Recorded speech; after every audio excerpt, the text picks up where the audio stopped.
Hey everybody, and welcome back. Today we're going to be talking about my Pro Tour Lorwyn Eclipsed Dimir deck list, kind of what went right, what went wrong, and where I think the deck kind of sits in going forward. And then while we talk about that, I'm going to play through a league with the deck, kind of show you guys how it works in action, showcase some of the new cards because I have a lot of them. But yeah, let's just get right into it. First off, I do want to talk about a lot of the new cards that I have. So I ended up with 15 cards from the new set in my deck list. When I started putting Dimir decks together, a lot of stuff was feeling too slow, like kind of the stuff that already existed, especially against the Cub decks, and even Lessons kind of gets their engine online pretty quick. So I wanted to be as low to the ground as possible, and kind of cut some of the weaker cards from the deck, a lot of the uncommons that you were playing, replace them with some rares and mythics. But yeah, the biggest update or biggest shift in power level to the deck was definitely Bitter Bloombear, in my opinion. This card can just win a game by itself, which is really a thing that Dimir was missing in the 2-drop slot. You know, you have Bat, which kind of disrupts people, and Flood Pit Drowner as well, which disrupt people, but nothing that just runs away with the game the same way as Bitter Bloombear. So I definitely found that pretty early on and was like very impressed by the card. Um, and then you also, the other biggest thing that Lorwyn brought for this deck is just a ton of 1 mana interaction. Requiting Hex, super good, way better than Stab, way better than Tragic Trajectory. Just so much more versatile, and it's instant speed, which is huge for your Counterspell and Flash deck. And then Spell Snare, also a great fit for this deck. So I ended up on 3 of them. 4 felt like too many. I was really liking the split between 1 Spell Pierce, 3 Spell Snare, just to make your opponents, you know, kind of think a little bit more. Not always a Spell Snare. Sometimes they get blown out for playing around the snare and they get pierced, or hexed, or anything of the sort. Flood Pit Drowner, Spell Stutter, a lot of different flash options. And then Flitterwing Nuisance, actually something that I missed or thought wasn't great early on in our testing, but some of the other guys on the team were like, this card seems really powerful for what it does compared to like Spyglass Siren, and kind of get you back into the game and get you ahead on cards. And I ended up playing with it a lot more because they were kind of pushing for it. Not that they ended up on Dimir, but they wanted me to have the best list possible regardless. And yeah, I found this card to be really powerful, really nice to have Spell Stutter be like a hard counter spell to kind of get rid of anything that your opponents are doing. And then yeah, again, with wanting to make a cheaper deck, pretty much you see there's no 3-drops in this deck. I mean, you have Kaito, which is a 3-drop most of the time you play it, but outside of that, I found Tashana's Tidebinder to be too slow, Creature of the Schism to be too slow, and Tidebinder especially. I mean, it's a solid answer, but it's super easy to play around, and I found usually it didn't feel like it was good enough unless I was essentially trading for a whole card. Like if my opponent, or a whole turn where my opponent tapped out to do something and Tashana stopped like most of it, like go, or them activating a Storm Chaser's talent. A lot of the times against like countering a single Badger Mole Cub trigger, or a single Riddler draw trigger, or a single Monument or Artist talent trigger just wasn't enough to make a 3-mana 3/2 good enough. So those ended up in the sideboard. Of course, they're really good in a lot of matchups, like Rreanimator, anything with the elementals. They're really strong against. So I'm glad to have 3 in the board, and I was for the tournament, but just a little underpowered and slow versus the top decks. So I wanted to get under them. Cecil, probably the best 1-drop. Sucks this card is legendary because I would play 4 otherwise. Super good in the deck, pretty hard to block, so really always gets you Kaito through. And then just the way this deck is built, I have 12 lands that deal you damage, so Cecil got a lot better there. I still wanted to run a couple more 1-drops, so Spyglass Siren still made the cut, despite being one of the weaker cards. And then I found this list really takes advantage of Kaito in a way that other lists before couldn't, where you're just lower to the ground, you're gonna kill their 1-drop, their 2-drop with the cheap interaction you have, you're gonna get on board a lot quicker with Bitter Bloombearer, and so Cecil just is even more devastating if you get it on board. Like, you're just a lot more likely to get it on board while you're ahead on tempo already. Curiosity, we're actually looking to cut more of. We're down to 3 right now. Me and one other teammate played this exact 75. Yeah, but Curiosity wasn't great. It was kind of underperforming versus the Cub decks, which of course was like 45% of the meta. Um, and we actually missed. We almost slid in a Wan Shi Tong, but we got a little nervous at the last second. Um, and then I was looking at, I know Mogged was sharing a list. It's not actually what he ended up playing, but he had Disruptor of Currents from the new set in his list, um, which seems like a really good, powerful thing to substitute the Curiosity for, especially against the Cub decks. So I think that could have maybe improved the deck a bit. And then, of course, against the meta, for a while over the third spell, or over the first spell pierce, I had a third Shoot the Sheriff, but I was a little bit scared of Lessons. Of course, Lessons saw as like 0 play, so it would have been better to have the Shoot the Sheriff main, but didn't come up that much. Maybe could have stole a game there, here or there, if I had a Shoot the Sheriff. But yeah, overall, not great performance for me in the tournament. I went 7-9, good enough to qualify me for Las Vegas. Not quite good enough to get me to Amsterdam as well. I needed 9-7. So in a similar spot, I really want to start doing better, get some top finishes, get some 10 wins, 11 wins, even great, to start getting on the board for Worlds more.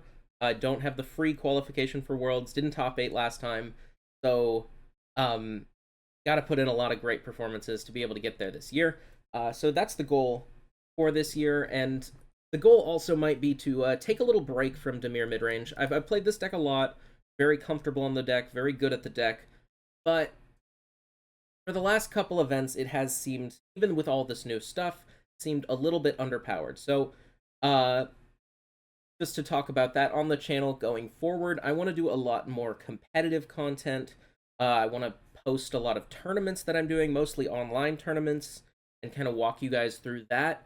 Probably not all with Dimir Midrange. Maybe it'll make an appearance every once in a while. But I want to learn the other decks in the format, want to learn the other decks in other formats that are popular online, Modern, Legacy, stuff like that, especially with Amsterdam being a Modern Pro Tour. Would like to just dabble here and there a little bit. But yeah, there's going to be maybe about a video a week of me playing competitive decks, high top tier decks, really good decks, or if I have any brews that I think can take it all the way, then I'll be doing stuff with that. But I really want to focus a lot on expanding my horizons past just Dimir, in Standard at least.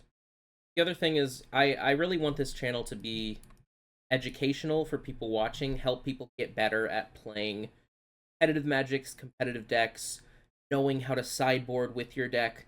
So for any deck that I play on this channel, there's going to be a lot of prep that goes into it beforehand. I don't want to like showcase a deck that I really don't know how to play, and I'm kind of making mistakes as I go along. I want to be, of course, I'll still make mistakes, but I want to be on top of the deck. I want to know what I'm doing with it. I want to have a plan for the matchups before I showcase a deck on the channel. So a lot of my time throughout the week while I'm at school is going to be spent learning decks when I have free time, and tuning them and getting them to a place where I think is really strong, and then be showcasing them in some tournaments, which that'll be the main thing I post on this channel. And of course, if you guys have any more ideas for what I can do, unfortunately, my last video, the full Dimir guide, was took a lot of work. I think I put around 25 hours of editing and script writing and stuff like that into it, which was so much fun. I really enjoyed doing it, and it was basically a full-time job for like a week or so. Or at least the days I did it, I was working like 6 or 7 hours a day on the video, which I really can't do now that I'm back in school. I have a lot of projects to do. I have one more semester, so finishing that up, finishing strong. But I want to get more stuff going here, but I'm not gonna have the time to do that same level of editing that I did in that last video. So expect more gameplay, but I still want it to be educational and with some really, really strong decks.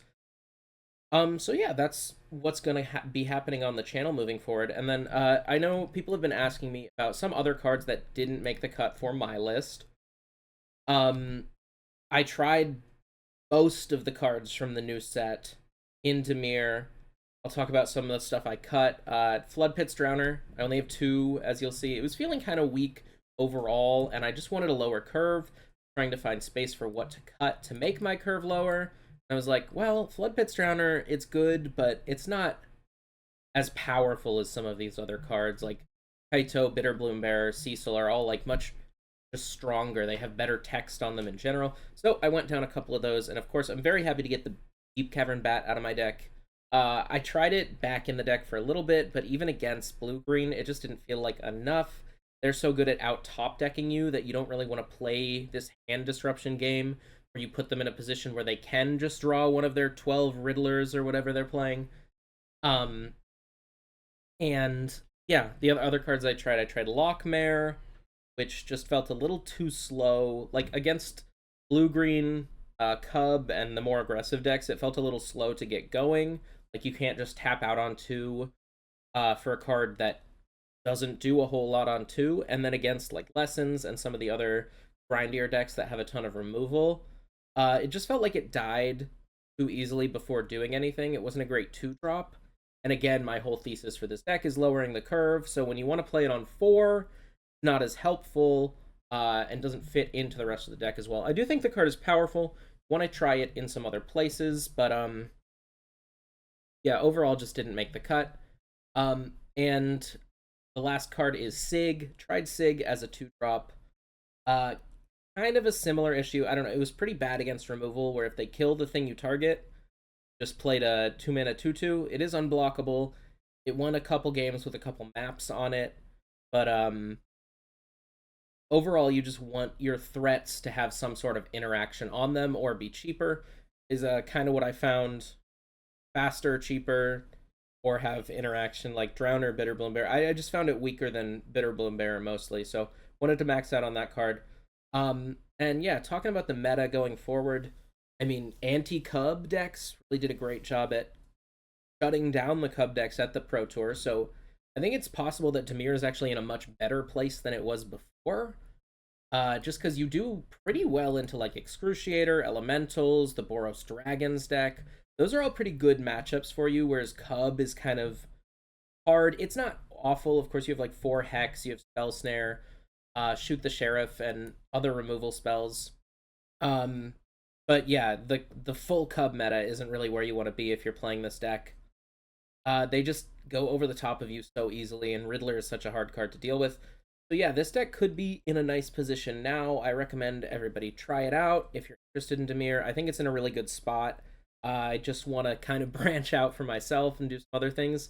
So I won't be playing too much of it, but I want to get a league in with my Pro Tour list. I'll talk about the sideboard stuff kind of as it comes up. And yeah, let's just jump into the league. All right, getting into round 1 here. A bit of an awkward hand, all removal and a Kaito. But if we find any creature, we're going to do a pretty good job of protecting the Kaito, and most decks in the format right now, outside of like the Cruciator deck, do have a lot of stuff to do with removal. One of those hands where it's a lot better in open deck list. You kind of know if it's going to be good or not, but upside is there. Kaito's the best card in the deck by a lot at this point, so I'm going to keep it. And up against allies, not something I prepared against a lot, but definitely going to be a pretty strong hand against allies, I would think. So there's not really a reason to not kill this ever, and with 2 starting towns, I do want to like stay on top of my life total a little bit, but anything that else that they play would be able to like get protected by this. So might as well just kill it, and I have to kill that one as well. But wait on it a second. Alright, so there's a multiversal passage. Now seems like a good time to get that into play tapped, not take any damage. Only cast 1 spell here anyway. So let's do that, and plan on using these removal spells to bridge our 4 drops. Probably going to want to get Curiosity down first, maybe trade it off, or just block with it. See what they do. Grand. Interesting. Grand in allies. Alright, I think I'm gonna kill this one. I don't, like, it's just best Even though I'd probably rather get the 3-2 off the board, which will be a 2-2 after this. Usually don't want to give your opponent a choice. Maybe they have something really good in hand they want to protect with this, so no real reason. Just go for the kill on that one. Just letting your opponent do stuff. Giving your opponent options, never really where you want to be. Right? So, find another land. I think I'm going to go ahead and play this island out and just kill the Divide Guide now. Don't let them untap with a bunch of mana. I'm going to discard a land so I don't take too much damage. And yeah, discard this starting tone, kill the Divide Guide. They probably should have looted in response. Kind of an interesting thing you can do with Gran, but like we're taking 3 here, and then we'll see what happens afterwards. They discard a Breeding Pool. Maybe a bit flooded over there, I guess we'll see. Another Earthen Ally, and another Great Divide Guide. Down to 0 cards in hand, so let's play the big cat and try and eat one of their creatures when they attack. Get the Divide Guide off the field just so they can't Earthbend 5. I mean, they probably should just do it here. See if they decide to get in with everybody. That's going to be pretty tricky for me to beat, all things considered. There's the Earthbend. They mill a card, essentially. So, probably going to have to take 5. Then really just looking for another Hex. Be able to kill the Divide Guide while also tapping down their real big creature. Don't find anything. Guess do we have to just pass? So my options are attack with Curiosity, try and draw exactly Hex, or a 1-drop, not die next turn, and then tap down the Hollowed Fountain. Oh. Or I can... Well, I also don't know what I'm going to be able to draw, or I can tap down Hollowed Fountain, pass, and I think I just have to do that. This game is not looking great for me, though. If I had a Hex, I think I would be doing alright here, but as it stands, it's going to be pretty tricky to win this game without my opponent making a mistake. If they find another land here, they just make another 5/5, and I'm pretty sure I die to that, but one game at a time. It's looting with a Gran to start. I discard a land. I'm okay to see. Maybe they want to play some non-land cards. I think I'd be pretty alright with that. Just slamming the activation on the ally again. Reading it, not sure. Celestial Reunion X equals 3. Do they have like an ally that kills something? That'd probably kill me, especially if they get another color in play. D. Aang, Swift Savior. Right. Okay. So I will die to the allies. Let them kill me. Alright.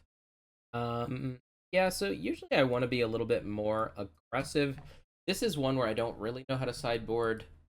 But they're a creature deck, so presumably Tactics, Essence Scatter, and Stab will all be good.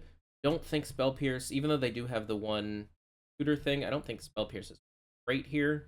Let's go down on that. I could see Spell Snare being a little awkward, just because they're going to have like 4 Cavern of Souls in their deck.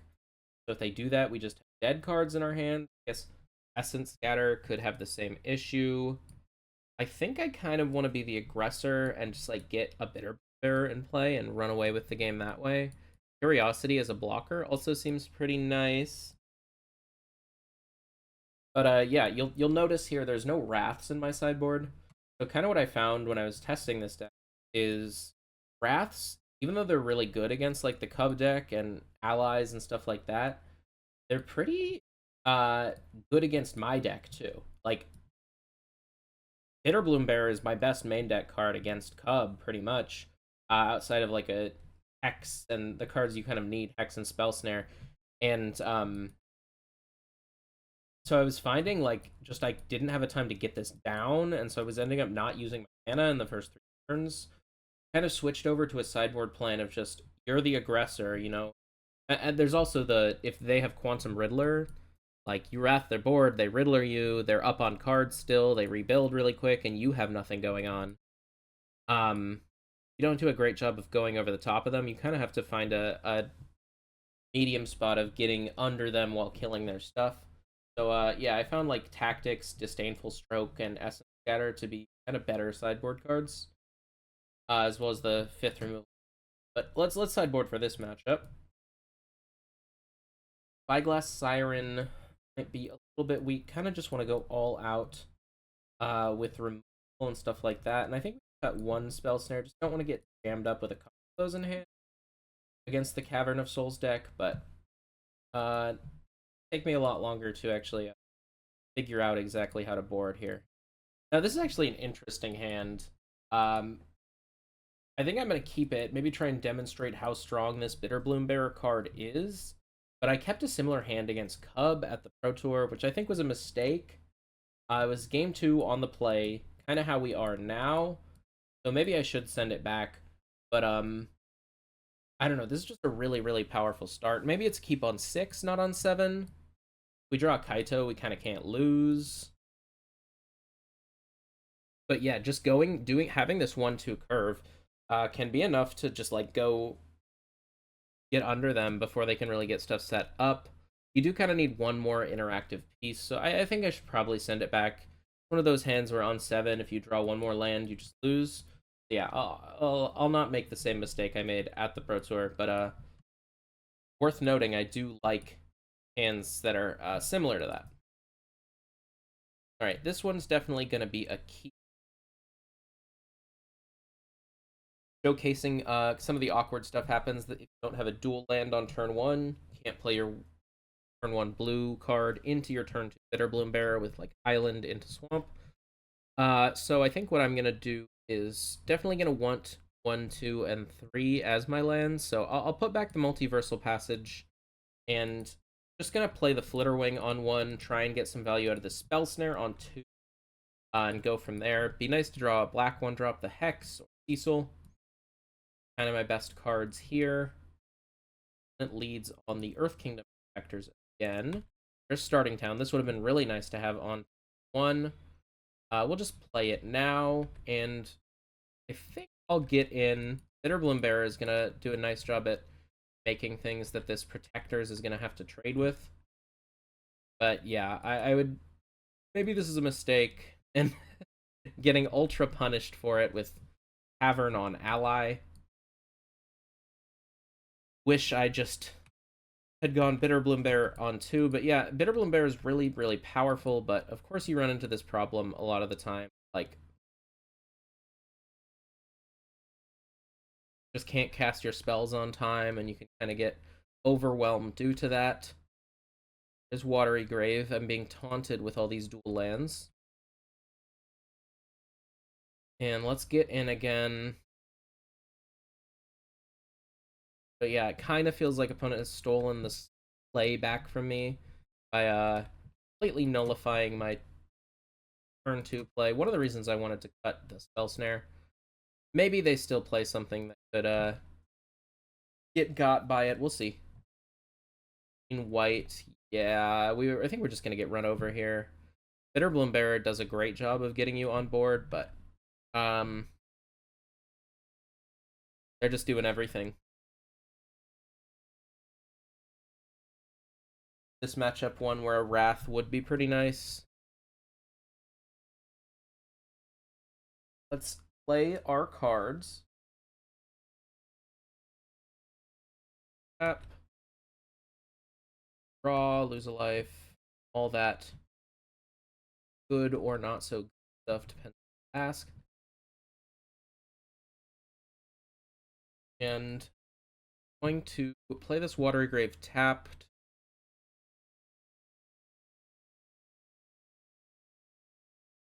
Go ahead and attack with these two. I don't think there's a chance that they're blocking. Fortunately, Spell Snare is kind of completely dead against a tribal deck running Cavern. Some other Cavern decks where your counterspells aren't dead, no matter what they name. They'll have other targets, but this ain't the one. Little unfortunate. If it's any other land, I think we're just in a great spot. We stopped the South Pole Voyager from coming down, which is going to stop them from gaining life and getting card advantage online. Assume none of these are outlaws. Okay, another protector. So now is the time to shoot the sheriff. Because otherwise they get to sacrifice the new protectors. So let's see if they'll let us kill this. Probably not. Oh, man. And it's Aang. Counter my spell, and I guess I'm getting punished for playing a tap land here, too. Oh, they airbend their own creature? That's fine.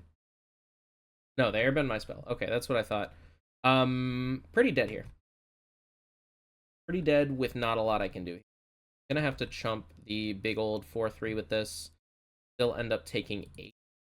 A lot of damage, and don't really have a comeback mechanic for getting on board.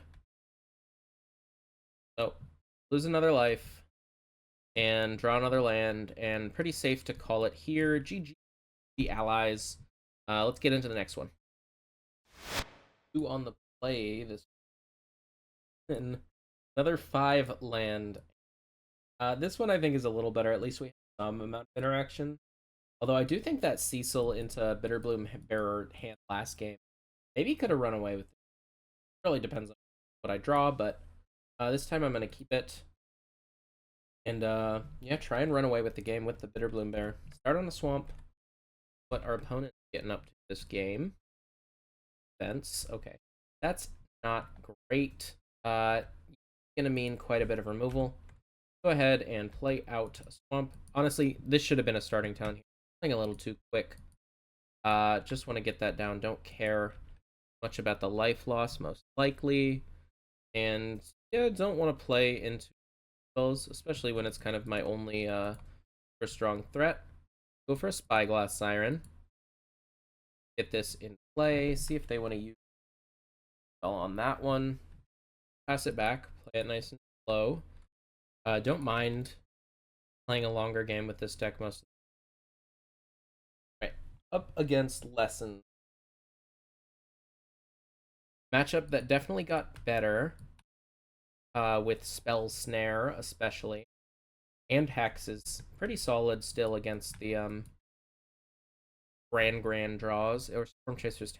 They're one of the lists that's still running that. There's a Spell Snare. That's nice. Just gonna get in for one, pass it back. Kind of wait for them to commit a bit before I start my stuff down. Firebending Lesson. I'll just eat that one. No reason to do anything. And see what they do here. The big cards that we're gonna want to counter are the draw 3, of course. Artist Talent are really the big one. And anything else you kind of just let go. But again, I mean, now they're probably gonna have the draw 3. If I play the Bearer now, they play any removal spell. I don't really want to counter it. So let's just keep playing it slow, play around that. Another Swamp and pass. We'll save this Multiversal Passage. Probably gonna be on point. And opponent is missing land drops. Probably have a lot of removal in hand, so not a real reason to play out our creatures. I mean, now I'm just going to play this on blue, and again, just pass. They didn't do anything last turn. If they don't do anything this turn, they're going to probably have to discard to hand size, so I want to see that, of course. See if they have a play on end for us. 3 steps ahead to loot. That's fine. So notably, they're probably not going to have Storm Chasers talent now if they're on the 3 steps ahead version. Again, don't want to play my stuff into their removal right away. Now we have a couple removal spells, so getting a little better. Probably going to be able to deploy a threat this turn, and Sorry, just gonna spell snare. Okay. They don't have another one. That's good. Artist's Talent. Can't do anything about that one right now. So let's just play a Bitterbloom Bearer. See what they have. They go for technique right now. Firebending Lesson is what I want to see. Quite possible they still have the technique. Guess we'll let them loot first. They discard a technique. Certainly they have another. Makes me not really want to use this counterspell, but at the same time, it's kind of losing its viability against what they're doing over there. I think it is time to use it while I know it will counter if they have nothing. Get my 1-for-1 super high upside, although wow. They discarded a combustion technique with nothing in hand for it. So possible they have Quench here. But I'm gonna slam this Curiosity. I think if they had technique, they definitely would have played it. They waited for let me get a fairy in play. Suppose I'm alright with that. And they chose not to discard. So I'm gonna go ahead and map this up. Draw a land. Play Flitterwing and Starting Town. Pass the turn. Technique's on. Hoping to not see Accumulate to start. There's Grand. So, or they can do anything else. X the Grand. Get it off the board, stop their mana reduction. And if they want to cast a flurry of spells now, they will at least lose out on being able to do it with a monument in play. Scared enough of a Quench. I'm just going to untap, especially from the counterspell version of the deck. Let's get in.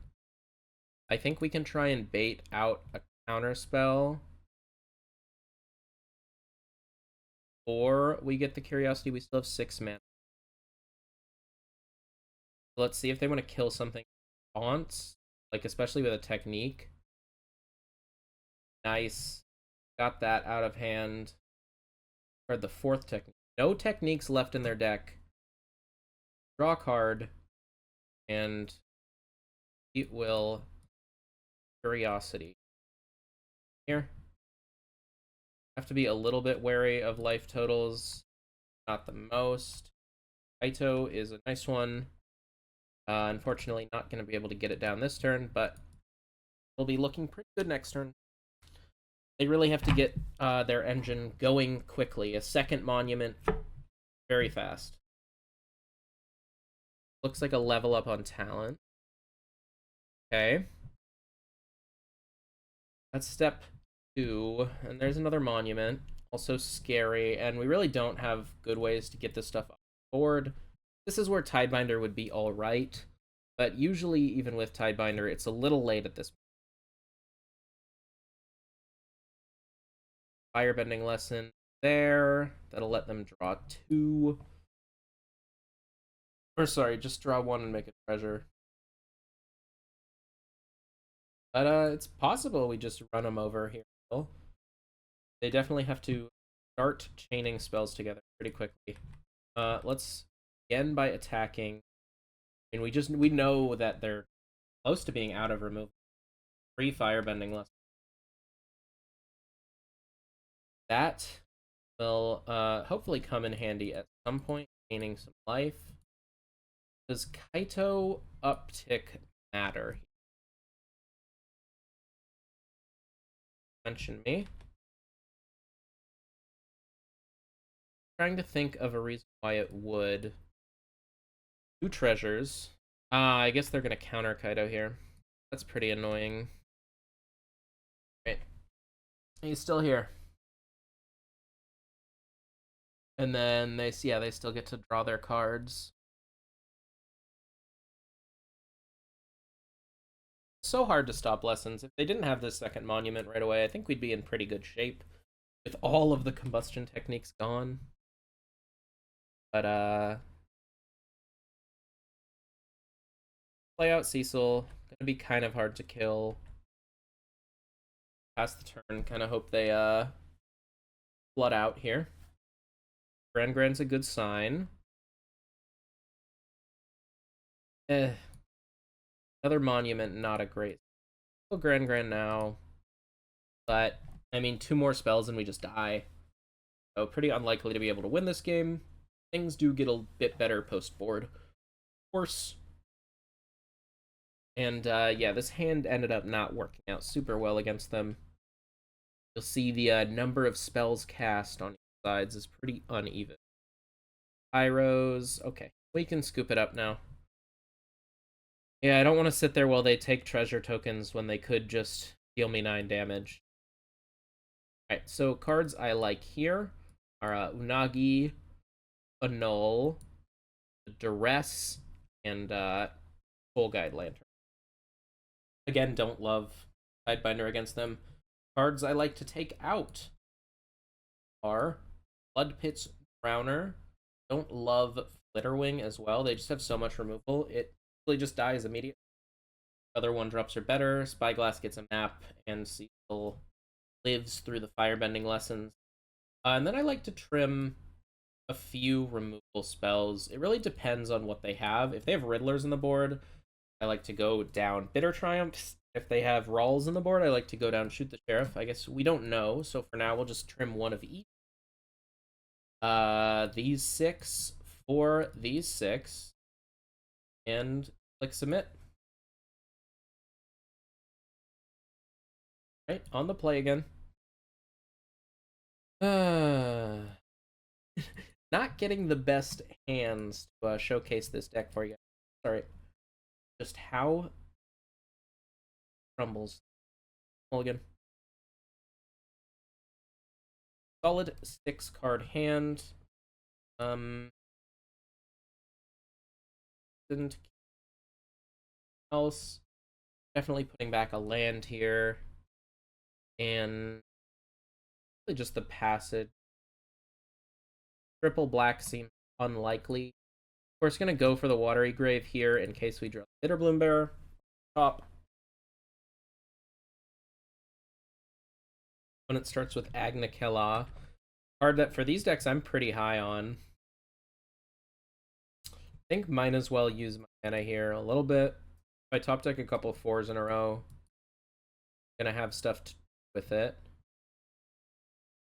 I think there's an above 0 chance that they play in a Braid or something.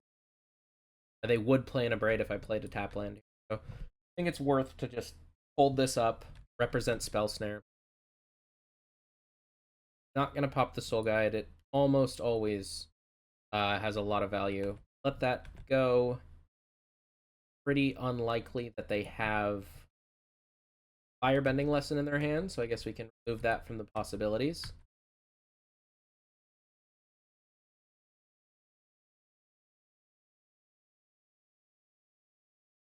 Kaito.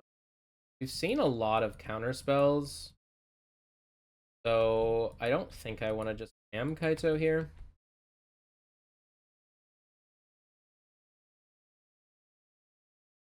We can just wait.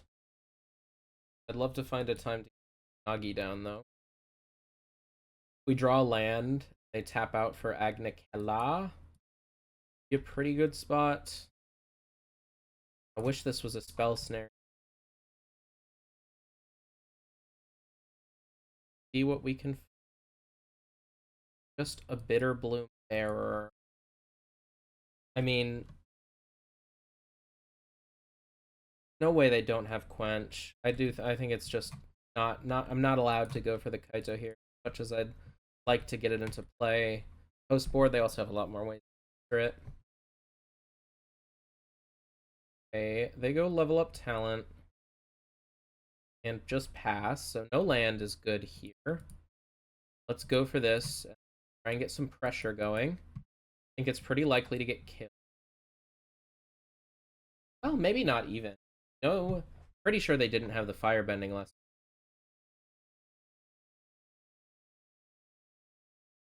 Alright, a second Bitter Bloom Bear. But mostly this is an ideal time to get Kaito into... Well, let's think about it a little bit. No, we do. I think they probably have an Iroh's demonstration as their removal spell.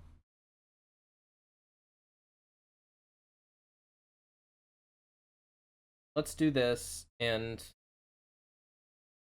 unfortunately, I think we're also gonna have to zero it. Usually I like to tick up, just to, like, play around a Seer or something like that.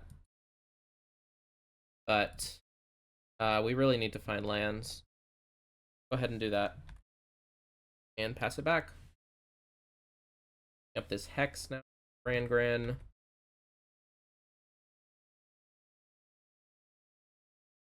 Start with a Monument.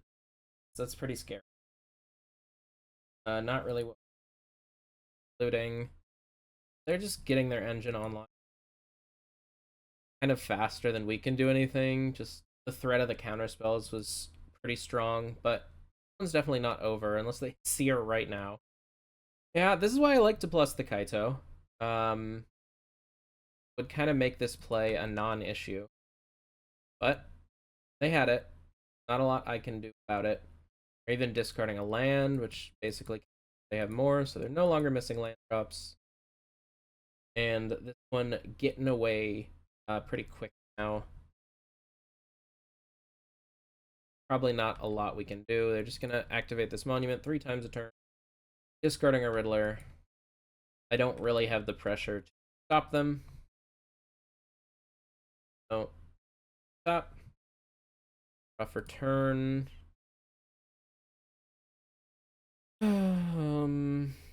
Definitely choosing Swamp. Think it has to enter tapped. Don't want to go down to 12. Get in for a single point.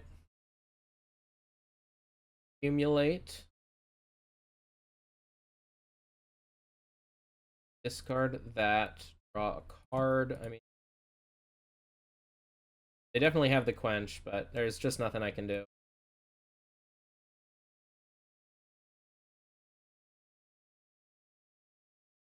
Have to get my playable creature. Wow, they didn't have the Quench, so blown out in every sense. Let's exile their graveyard now.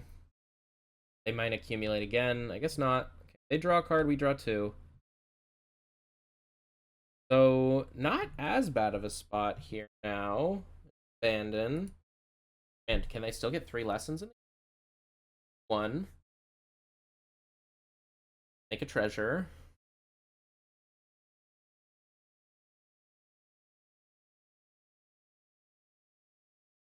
No. Okay. Draw my 2 cards. Oh. Still getting more lessons in it. Okay, so they're gonna, yeah, draw a billion cards here.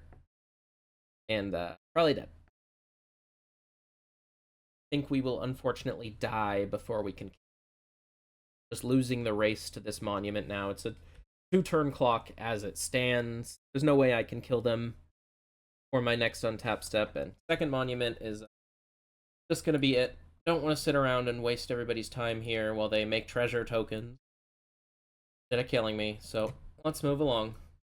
Yeah, 0-2, not the best way to start, but not over till it's over. Let's end with a positive record. Round 3, starting out on the draw with much better hand than what we have been seeing. Like it a lot. Up against probably the black deck. So I'm going to lead on Cecil here. They discard a lot of cards. I'm okay to trade it off. And if they don't, it's going to do a pretty good job of holding down the fort for now until I can get these Bitterbloom Bears online. There's Inti.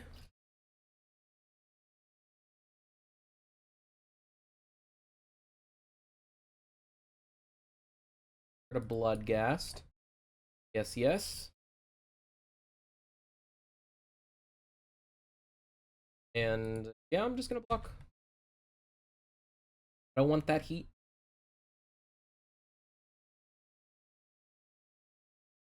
like some lands here. Nice. Try and get one of these bearers down. Okay, to take one hit. This Inti get a little bit of value. Grixis, huh?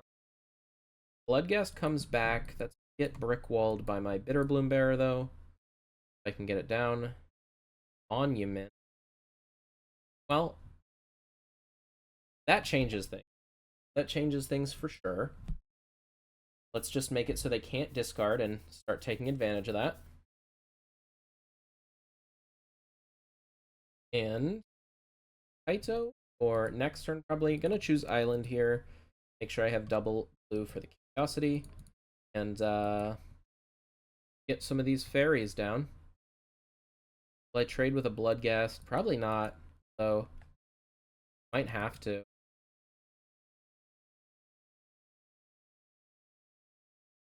Flamewake Phoenix. That one's fun.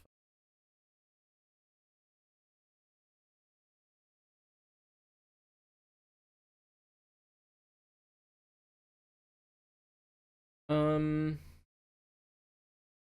think I'm okay to take 4. They haven't shown me a way to discard. They definitely would have played it if they had it. They have lands. They're going to hold them.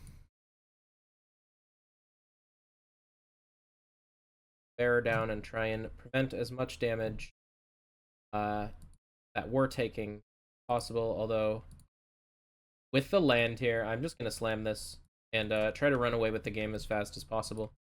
Definitely the card that applies the most pressure while doing the most defense we could have here. Hex is really nice to make life and just slow down their attacks a little bit, pump the brakes on their side. They'll definitely block this Flamewake Phoenix now. They'll just don't want to see discard outlets. See what they go for here. Probably have to try and draw the card.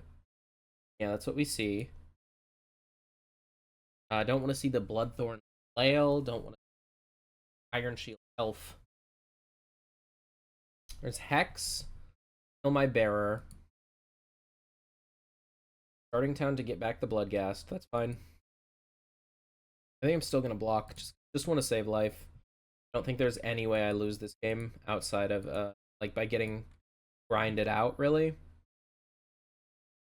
So let's just do what we can to, serve the resource that matters.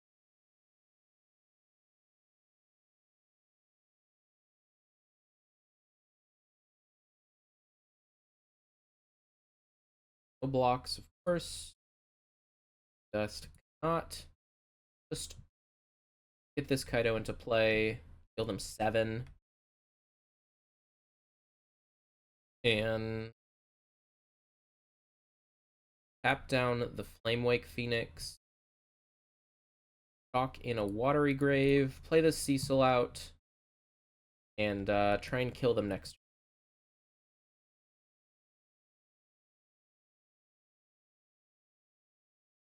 They play another Bloodghast. That's fine.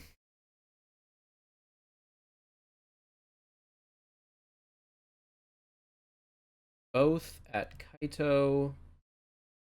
Taking it back. Both at me. Alright, so I'm going to do that. I'm going to Hex the other one. Counter on my Curiosity. And they scoop. Cool. So, I think we want the tactics for sure. Dab is like kind of weird. Soul Guide. Actually, one thing I was thinking, if you're thinking about playing Dimir going forward, I think it's actually the time for Ghost Vacuum over Soul Guide. Mainly for this discard deck that's coming up. Ghost Vacuum just like keeps answering their creatures that go to the yard every time, and eventually is like a big thing to do and kind of stabilize, win the game with. As well as like the Deceit decks. Like Cavero. There's like a lot of that going on, and you put like they don't put creatures in the graveyard for fast. There's less burst, and of course lessons is a little less popular, although both are pretty good against lessons. But yeah, this is just a lot better against like Deceit Pharaoh, and or the vacuum is a lot better there, and of course a lot better in the red black matchup. So we'll bring in the tactics. Don't like the thing is I don't know if I want. I definitely want Ghost Vacuum. I don't even know if I want Soul Guide here. Essence Scatter seems fine. Spell Snare is going to be really good here. I don't think we want Spell Pierce, so that's one easy cut. And then everything else seems pretty nice to have. They are a removal heavy deck, and against like a removal heavy deck that also like aggroes you out a bit, Cecil can be kind of weak sometimes. Or it could just be like a Flitterwing or a Siren as like kind of a weak one drop. They're pretty hard to race. I think Siren does a little bit better job at blocking, so we'll just cut a Flitterwing. And the Spell Pierce or Curve exactly the same with a couple Intimidation tactics. Zero Lander, back to form, having bad hands. Love to see it. Let's mull that. And one's quite a bit better. We'll keep it. Question is, what do we send back here? I think it's probably Flood Pits Drone. Although it could be Tactics, too. Yeah, maybe it's Tactics. Flood Pits just does better at slowing their draw down. Whereas Tactics, like, you have to play it preemptively.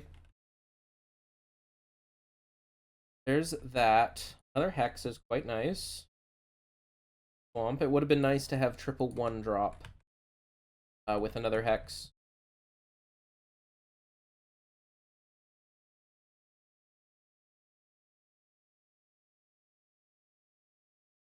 If they go Inti or Homo, they just play a Bloodghast. Right. Kill that. Okay with your 2-mana 2/1. And, I mean, I'd really like to get Bitterbloom Bear down this turn. If they tap out, we're definitely going to go for that. Just going to do so well at, like, stopping these Bloodghasts forever and getting damage in air. And yeah, I think we're willing to take 4 here. Get a Bitterbloom Bear down. Pretty bad draw from them. They went 2-mana 2/1, 3-mana 2/2 flyer. And we find a Watery Grave. Just get in. I think I'm going to tap down the Phoenix and hold up a Hex.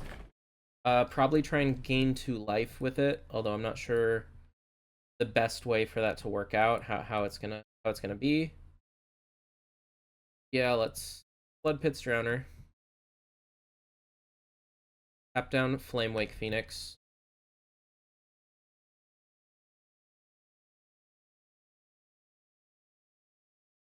And I mean, this is essentially just to gain a couple life, but we're gonna do it.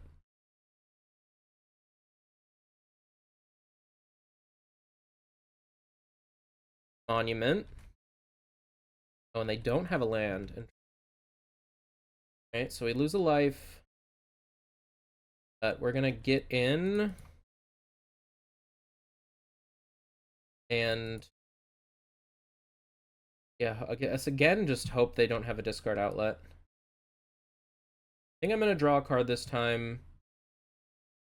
Really want to find lands. There's a land and a spell stutter. That on top. Gonna be a hard counter spell to basically anything in their deck. Nice to have.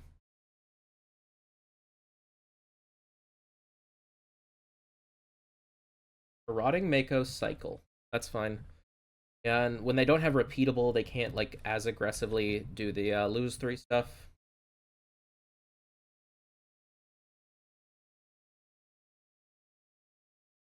Bloodthorn Flail, pretty scary.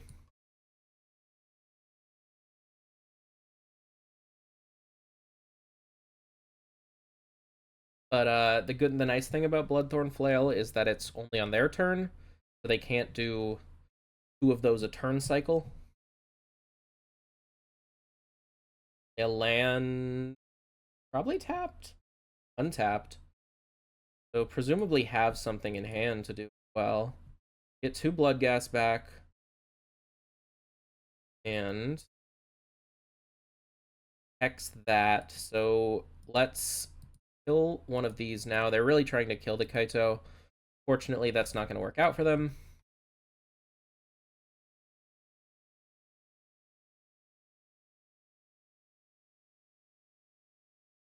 And I'll get my blocker. I think we're kind of locked up to win this game now.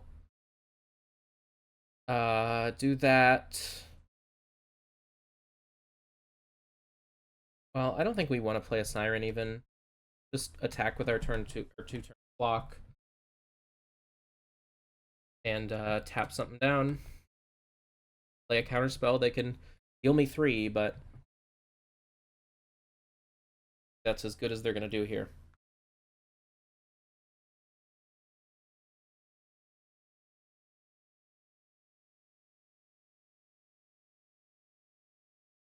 Sure.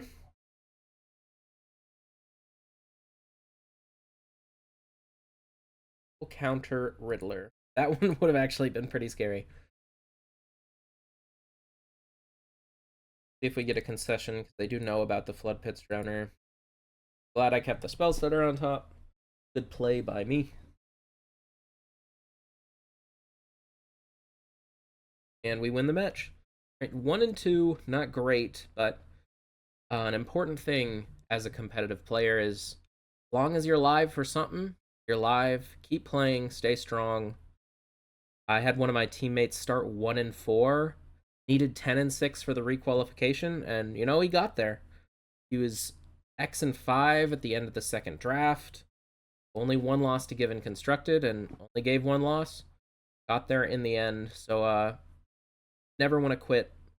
And same goes for if you're playing a challenge. There's always money to get back. You have the time. Of course, the only real reason to stop playing an event before is time considerations. If there's something else you really need to do, of course, go do it. But don't want to leave that free value on the table. So keep playing. All right. Let's just keep it rolling. Acosta. And if it's Matt Acosta, that's somebody I played at the Pro Tour. So pretty cool. Very nice hand. This is one of those ones where you just play a turn 2 Bitterbloom Bearer and probably good enough. We'll see though. And again, we have the dual land this time, so our 1-drop into Bear works. Of course, it's a little inconsistent. The games where you're kind of struggling to your own mana, it's another reason why Dimir can be a little underpowered, a little slow, a little clunky. But yeah, I guess one thing I didn't talk about is, in order to support Bitterbloom Bear, I did have to cut all the Soul Stones, and I've thought Restless Reef is a pretty bad card for a while now, so I have that one out as well. But yeah, did have to cut the Soul Stones. Just kind of felt like, I don't know, I was looking at all the top decks. Nobody else had man lands in their deck. They just wanted good mana. So did I.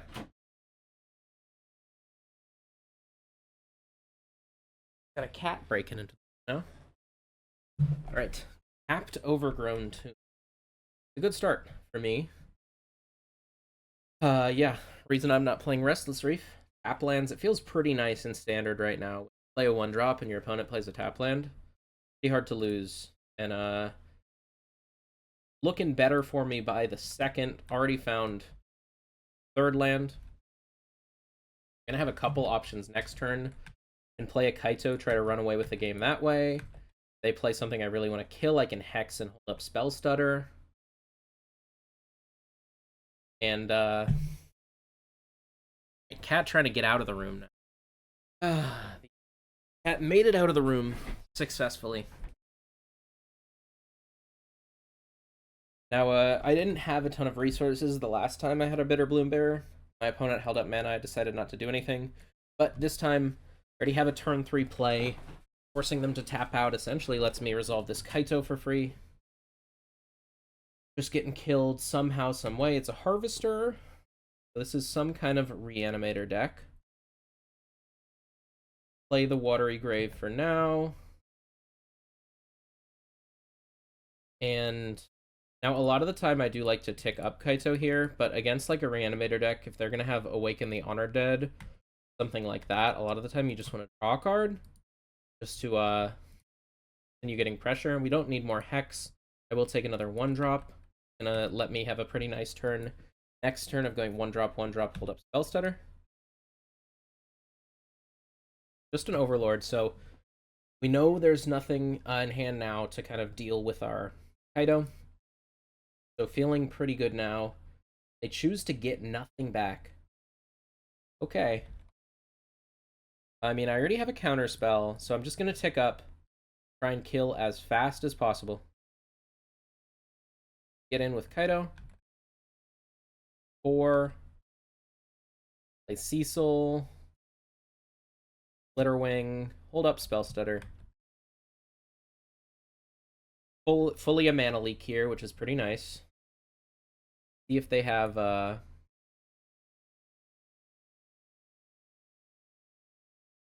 Pharaoh. Flock me. If they don't have Cavern, I'd be able to count that one. They're gonna Thought Seize. Another Overlord. Honestly, I think we can let that go. I'm really not too worried about the milling card. The Cavern. Yeah, they just hit 4 lands and they choose not to get anything back again. A little bit strange. Right. So let's play this on Island. Do it untapped. Flip our Cecil. And then just get as much damage in as we can here. To tick up, put them down to 3. Flip Cecil, draw 3. Flitterwing looking pretty nice here, and of course just gonna hold up the Spell Stutter. Not even that scared of like a Thunderflock here, even if they go like Cavern uncounterable, but they end up doing nothing. And it's one of the weaknesses of the Rreanimator deck. Definitely one of the decks I was hoping was pretty popular at the Pro Tour, which it was. I played against it once, beat it, but there was just so much cub, it was hard to do as much as I would have liked. Have a ton of sideboard stuff as well for Rreanimator. All 3 Tidebinders, Essence Scatter, Disdainful Stroke. Basically all my 1-drops are pretty bad here, my 1-drop interaction. But I just cut 4 Hex, 3 Spell Snare, and a Spell Pierce. And I actually like Flood Pits here, because especially if it's like the scam version of the deck that's just trying to get a couple big guys in play, then Flood Pits does a nice job of shutting that down. But I need to board out a couple cards. And it might still be the worst. Curiosity can be a little slow. I think we can cut one of those, especially Tidebinders and all the Flitterwings. And Spyglass doesn't do the most on its own. We'll cut that as well. And cutting a Curiosity is actually pretty loose now that I think about it. Just in like the fair games, a lot of them are. It's so insane.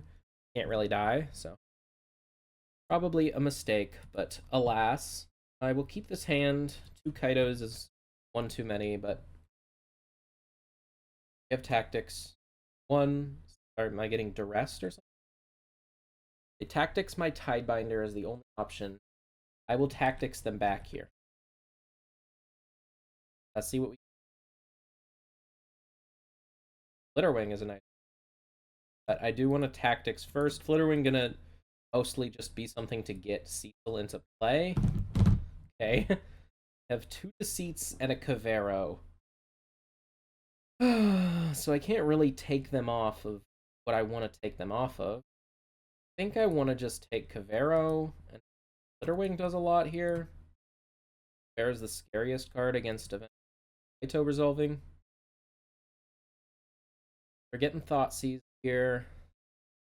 They take the Flitterwing. Makes sense. Hope I don't draw lands. 1. Might as well flex that I drew 1. Play it tapped to not take any damage. We'll get Thoughtseized again. See if they take Kaito. Probably have to take a Kaito. Okay, so if they drew 2 lands in a row, then next turn they're going to be able to Overlord and take another Kaito, which is a little annoying. Or if they drew another Cavero in a land, that'd be worse. They drew something that makes them want to pass. Let's see if we find a land. No. Well, I guess it's pretty likely they drew removal and they were like playing around a Bitterbloom Bear or some other flash threat to stop my Kaito from coming down. But I don't think holding really does anything for me here, and I guess, yeah, it's possible they just have a ton.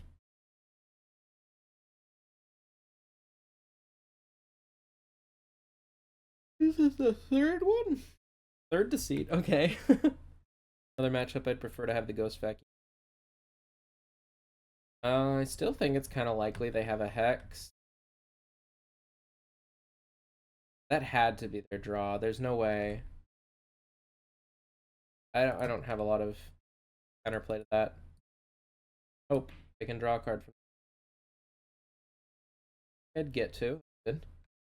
Bitterbloom Bearer, nice. Gonna take over this game quick if my, I guess, never finds a 4th land this whole match. Tactics?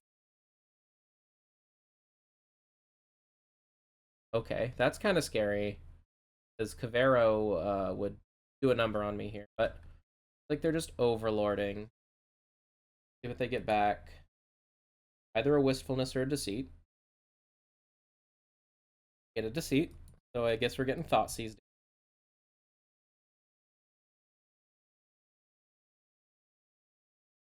No. Bouncing? Bouncing their own Overlord, maybe? Seems pretty loose to bounce my Flitterwing here. It's not really clocking them that fast. Oh well. Maybe they know something I don't. Alright. Well, that was a pretty good draw. Flitterwing, Cecil, pass to you, and Flitterwing looking phenomenal here over like a Spyglass Siren. Already drawn me a card. Now is threatening to draw 3 more on the untap. Play Overlord, sure. They tap in a way that doesn't allow them to do both. So there's Cavero plus Ringer straight into the yard. So kind of need to find something now. But gonna have a couple draw steps to do it, or a couple draws to do it. Right, let those go. Point. Bitterbloom. Harvester would be cool here. Bitter Triumph. On the Bitterbloom. The Flutterwing, I think, is. But let's try and draw a Soul Guide or a Tactics. 1 Tactics down.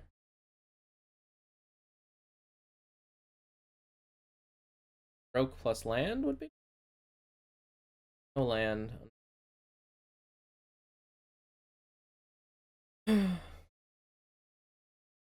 So here comes Cavero.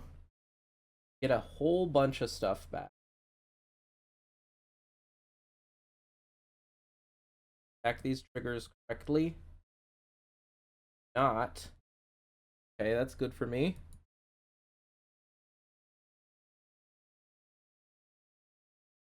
I have a Bitterbloom in play. They getting back. This hard. They have a lot of big guys. Really wanted a land there. Guess shoot that down. How many can we back? Kill 1 thing, still taking lethal. I think it's just a little too late. Not gonna go to the next one. And yeah, I think if we draw a little bit better there, a little bit faster there, we're all good. But doesn't always happen. Let's board in the Curiosity. Would have been pretty fair. I think Flood Pits, they're definitely on the full Rreanimator plan now, so. Alright, let's do it. Like a pretty good hand.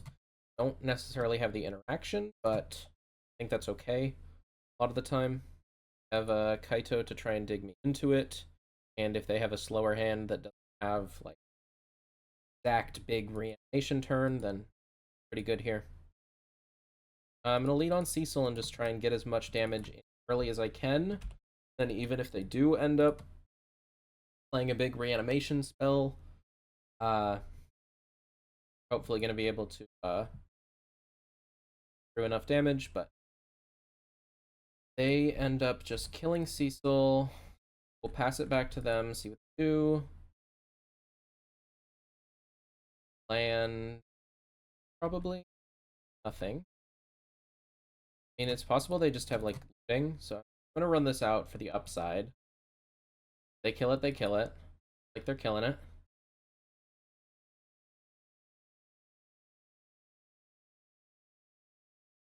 Not a land here. It is Yikes. Drawn only land. And pass the turn back. Okay. Worried about Deceit. Overlord not as scary. Back. Or Tidebind. Probably not. Get back to Seat and pass. So pretty scared of Cavero now. Bitterbloom Bearer. I really just have to do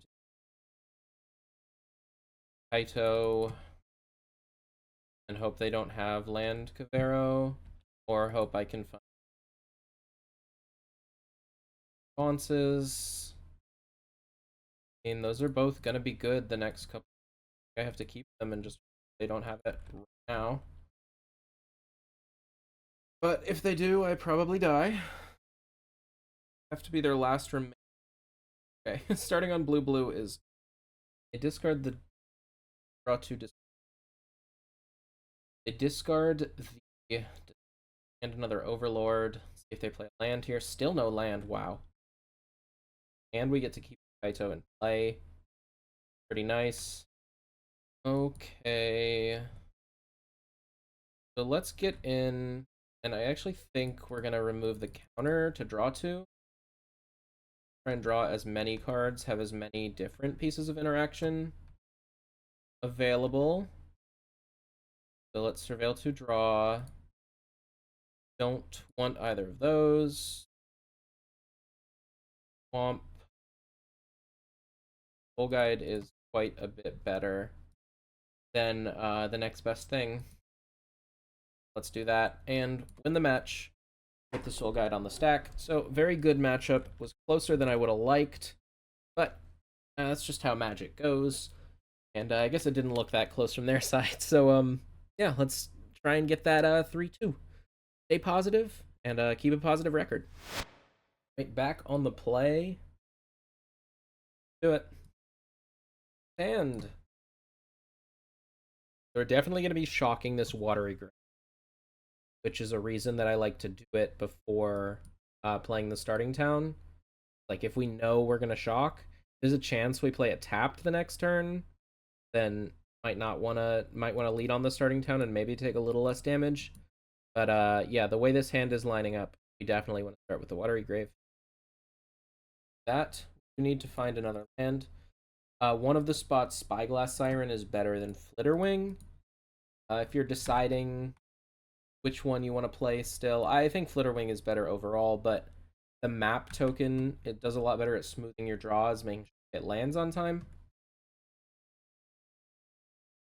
Pretty important. The Hired Claw.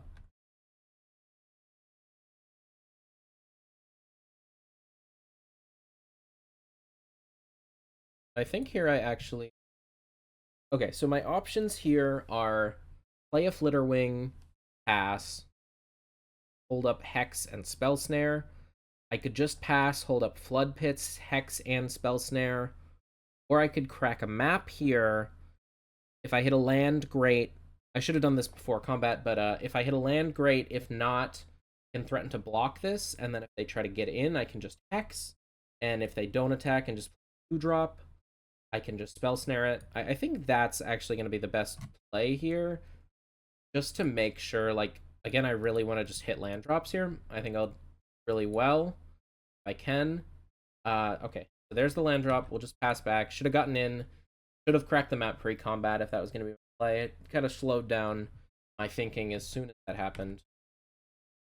So we end up taking probably a little extra damage with that.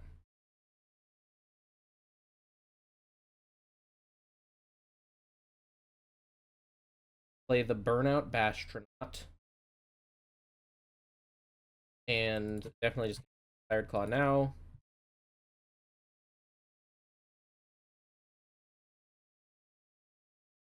I think I'm going to try and save Kaito until I can Flood Pits with it.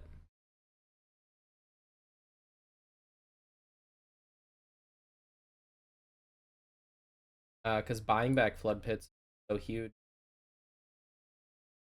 Super happy with talking this.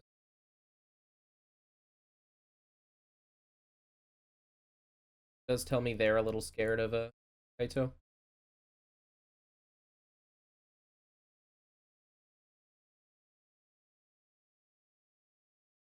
Fire off a Spell Snare on a 2-drop. Good. They'll go to combat. I'll just tap down the counter. They don't shock here. We can. I mean, they really want to shock main phase if they want to kill this one with it. Otherwise, if they try and shock mid-combat, I can just shock the guy in. That's just a little extra value for me. Looks like they're on the burn version. So I'd like to find untapped land. Find tap land. Still okay. You just Flitterwing here. Pass back. Although the dragon is pretty scary right now. Looks like they don't have it. Go for a kill on this. It doesn't seem great. Oh, I think it's worth it. I think I'll be able to find another removal spell for the dragon, or some other way to answer it, like a Bitter Bloom Bearer or something like that. Just want to use my mana here as a 10. Them helixing this also pretty nice for me. They're gonna have a hard time answering Kaito. I just play it and tick up. What I'm gonna do. But yeah, they would need like shock plus the dragon or two more burn spells here. Which point we're top decking, I think I have a bit of an advantage there against the burn deck. Hexing Squelcher. That's fine. Kind of reach the point. Doesn't matter. I'm just going to start drawing cards, finding removal, all that good stuff. Doubt they block. Possible, though, I guess. Alright, let's look at some cards. I think I'll take a second Kaito. It's not, like, great, but if they're able to find a way to kill them, get rid of the Spell Pierce. That was a Shoot the Sheriff, another spot where that's quite a bit better. They are able to, like, put a bunch of resources into Kaito, and then I'm able to just drop a second one. It's gonna be pretty. Okay. One land in the hand. Attacking. No. Attack. Draw card.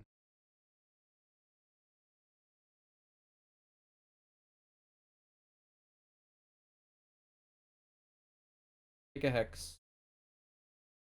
Turn.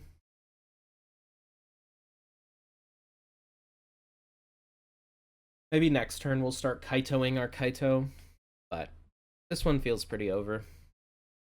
Opponent agrees. So don't actually have a ton for the red matchup. This is one where I do like Tidebinder. I don't really want to bring in Essence Scatter. I do think it's normally good, but I don't want to bring it in against their Hexing Squelchers. And it seems like they're going to have quite a few of those. Yeah, let's board in some more defensive drops.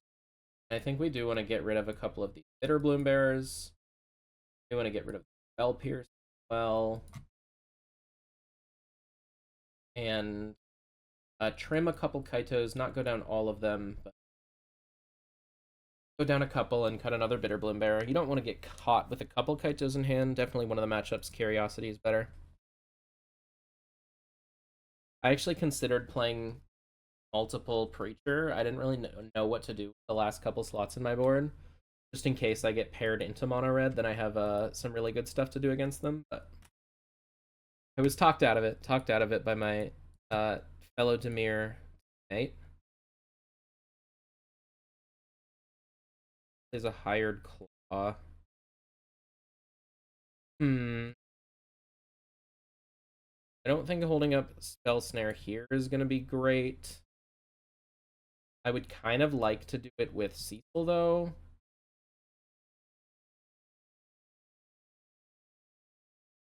I'm just going to stab this, I think.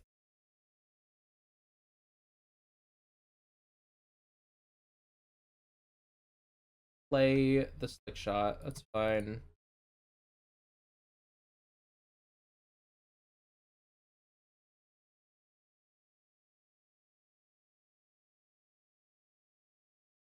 And I think I'm going to play Cecil here and just pass the turn, try and protect it, and hex the Slick Shot if we need to. But if they just hit for one, then I don't need to, so. But yeah. Big one. They go Helix my Cecil. That's a nice Spell Snare target. I think Spell Snare is real good in this.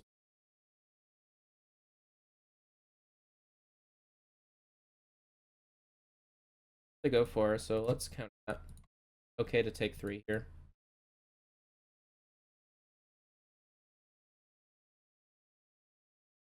And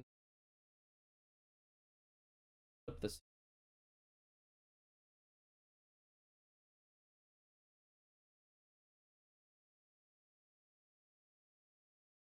Counter. Tap down the Flick Shot here. They're stuck on 2 lands, so let's get our big lifelink boy going. I guess if they play like a Seer at this point, it's kind of bad. That's not something I care about most, and I do have this Hex to gain some life back. Play Drowner, tap down your Slick Shot. Hired Claw. Okay. Happy to just get in here.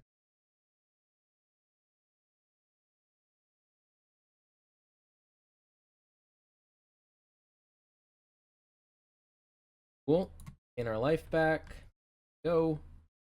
Hidebinder this Hired Claw.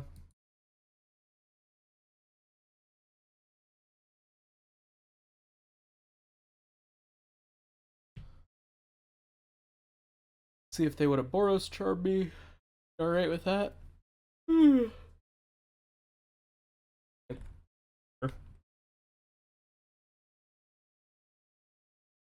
Against Nova Hellkite.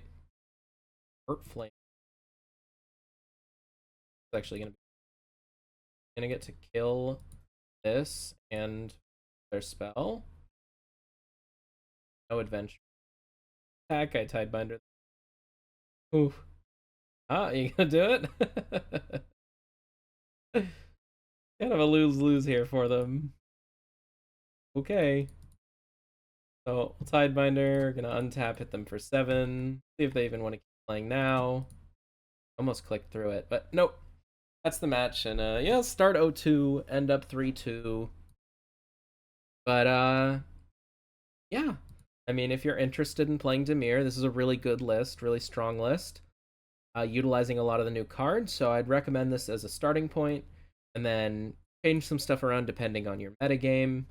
This was kind of built with Cub in mind. Cub and Lessons really is the big two, which kind of seems like we're moving away from that. But yeah, Gonna have a lot more competitive level content coming on the channel. If there's any decks that you guys really want to see played at a high level, let me know. I'll try and learn them as best I can. Maybe talk to some pros who have played them a lot more, and come back with kind of a guide and some gameplay on how to do that. Maybe play a tournament with them. But yeah, that's what the content here is going to look like for a bit. I do end up with a lot more time. I do want to invest some more time in like more edited, more put together video, kind of like the last one I did. But pretty busy right now. I'm sure you'll understand. And yeah, just still want to give you guys the best that I can. So thanks for watching. If you enjoy the content that's going on here now, make sure to drop a subscribe, leave a comment, let me know what you liked. Do you have any other recommendations for here? Of course, it'll still be in the back of my mind as I take a break from my bestie. And yeah, there'll be a lot more coming soon, so stay tuned.